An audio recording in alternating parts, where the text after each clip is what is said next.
An FAA investigation is underway tonight after a dangerous close call in the skies over Texas. An American Airlines 737 and a smaller plane coming just a few hundred feet away from colliding.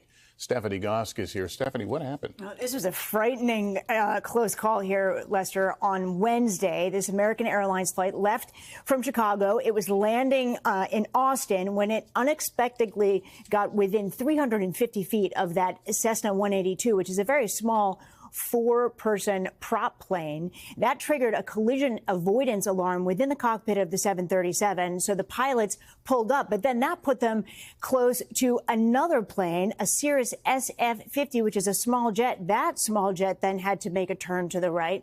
Thankfully, there were no collisions, but it was definitely a very close call. And American Airlines put out a statement about that pull-up that the 737 had to do, calling it a safe and standard maneuver that its pilots are trained to execute when needed. Lester, this incident happens just days after the FAA said it is going to be examining the runway safety at 45 of the nation's busiest airports. Yeah, cascading series of events there. All right, Stephanie, thank you.